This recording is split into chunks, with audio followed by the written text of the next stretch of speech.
All right, we're gonna go from left to right. Let's start here with the mirror. The mirror came with the bike. The bike actually came with 2 mirrors, but I removed one because in my opinion, the mirrors don't work very well. I can't see past myself, so I actually ordered a new mirror with a longer arm.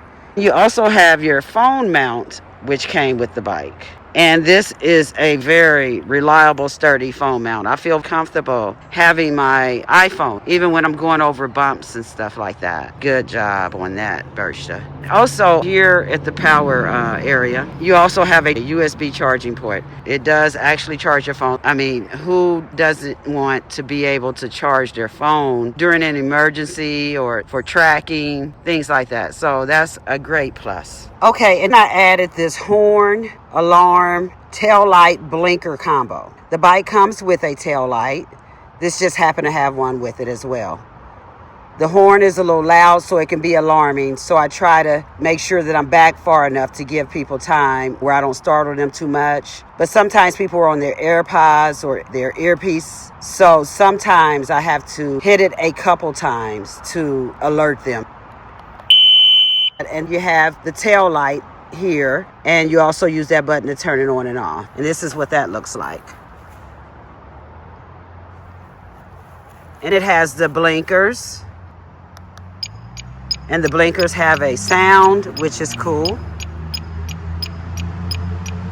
So you have that.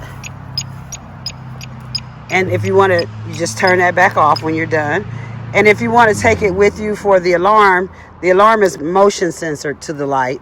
So you would just, take this and hook it to you or to your keys or something somewhere. Okay, now I'll show you the headlight and tail light. It's off right now because it's going to show here when it's on. So you would turn the light on here. Turn that on.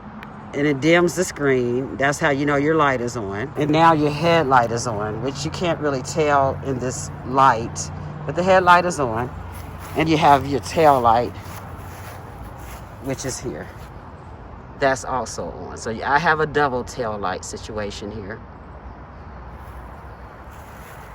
And you have your saddlebag, which also comes with the bike. And this is a very nice bag. It's a big, spacious bag. I didn't like the seat that came with the bike. It was very uncomfortable for me, even on short rides. So I replaced it with a Cloud9. This seat is very comfortable. I love the seat. It's good for long rides. They have different versions and you just have to find the one for you. We also have this lock here, which came with the bike. I do like the little mount that it's on. That's just, of course, probably one of several locks I would probably have on my bike. But this is the one that came with the bike. I'll be testing more e-bike accessories so you don't have to waste your money on the wrong stuff. So if this sounds helpful, I'd love for you to stick around and subscribe.